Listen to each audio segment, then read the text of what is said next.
Hello everyone, welcome to my channel. आज हम पढ़ेंगे चैप्टर 4 दी एनिमी, जो लिखा है पर्ल एस बकने। She was an American writer and novelist. She became the first American woman to win the Nobel prize in literature. So इस story में second world war के टाइम की बात की गई है, जब जापान एंड अमेरिका एनिमीज हुआ करते थे। ठीक, एंड ये चैप्टर में हमें यही सीख दी गई है कि हमें कास्ट और नेशनैलिटी वगैरह से ऊपर उठकर हमेशा ह्यूमैनिटी का साथ देना चाहिए। चाहे कैसे भी सिचुएशंस हो, हमें मानवता का व्यवहार रखना चाहिए और मानवता को ही सबसे पहले रखना चाहिए।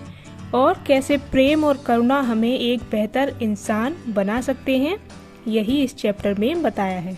ठीक, and in this chapter humanity के एग्जाम्पल हैं चैप्टर के मेन कैरेक्टर डॉक्टर सदाओ। इन्होंने हमेशा ह्यूमैनिटी को इम्पोर्टेंस दी। ओके,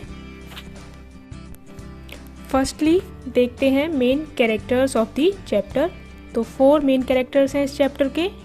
नंबर 1 डॉक्टर सदाओ, जो कि मेन कैरेक्टर हैं, जो कि एक जापानीज सर्जन है। हाना, जो डॉक्टर सदाओ की वाइफ हैं। टॉम, जो कि एक अमेरिकन प्रिजनर है। और जनरल टाकीमा, जो कि एक क्रूअल जापानीज जनरल है। तो बात तभी की है जब अमेरिका ने हिरोशिमा और नागासाकी पर न्यूक्लियर अटैक किया था और जापान को डिस्ट्रॉय कर दिया था। तो ये स्टोरी वहीं से एक अमेरिका प्रिजनर के बारे में है, जो समुद्र में बहकर जापान के समुद्र किनारे आ गया था और वो घायल था। एंड वहीं समुद्र तट पर डॉक्टर सदाओ का घर था, जो जापानी थे। नाउ इस स्टोरी में हम यही देखेंगे कि वो जापानीज डॉक्टर अपने एनिमी घायल अमेरिकन प्रिजनर की हेल्प करते हैं या नहीं।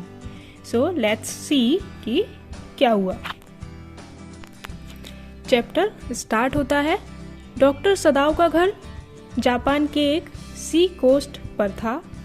इनके फादर बहुत ही सीरियस इंसान थे बाय नेचर। वो इतने सीरियस थे कि उन्होंने कभी भी अपने बेटे के साथ मजाक नहीं किया था, बिकॉज सदाओ के फादर चाहते थे कि सदाओ पढ़ लिख कर बड़े आदमी बने। एंड इसलिए डॉक्टर सदाओ के फादर अच्छी पढ़ाई के लिए सदाओ को अमेरिका भेज देते हैं, मेडिकल की पढ़ाई के लिए।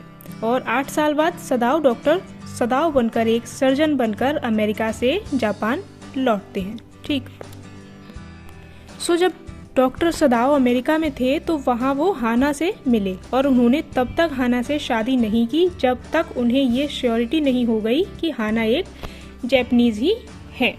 कज वो अपने फादर को हर्ट नहीं करना चाहते थे और उन्हें पता था कि फादर कभी भी एक अमेरिकन गर्ल को एक्सेप्ट नहीं करेंगे।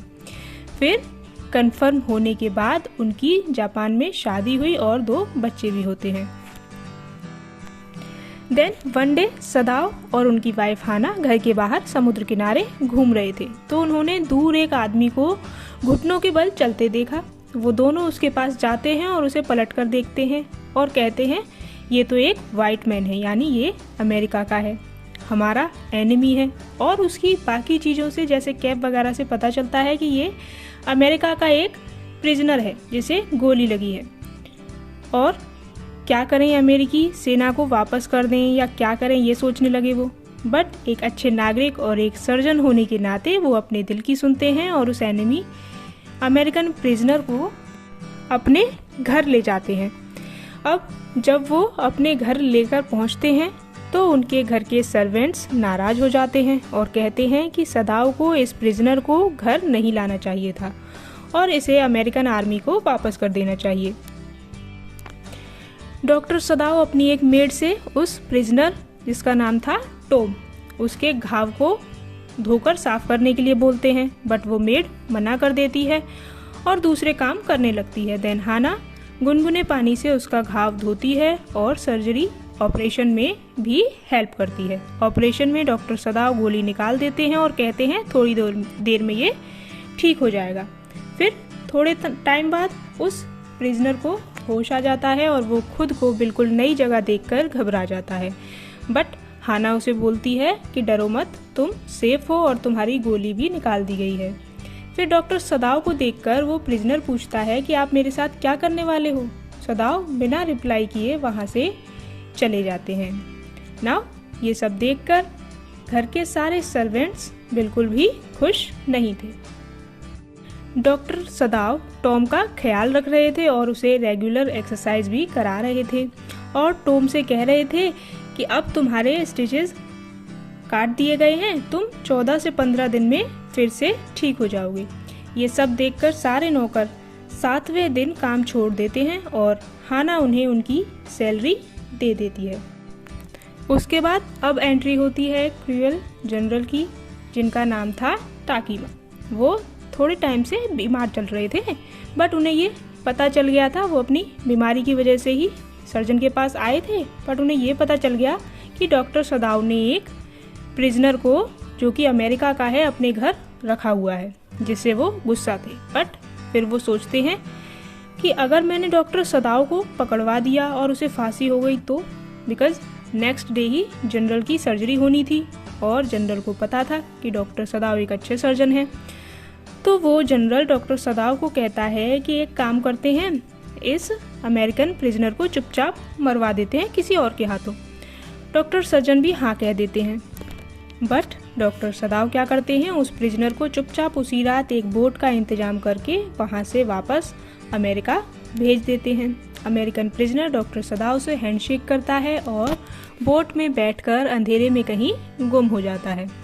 इस पर जनरल भी कुछ नहीं कर पाता क्योंकि वो खुद बीमार था, उसे डॉक्टर सदाव से अपनी सर्जरी करानी थी। बाकी किसी और सर्जन पर उसे इतना विश्वास नहीं था, तो वो क्या करता, इसलिए वो भी चुप रह जाता है। And here our chapter ends with this. With this, our video comes to an end. Kindly share your views about the chapter in the comment section and please like and share this video and subscribe to the channel.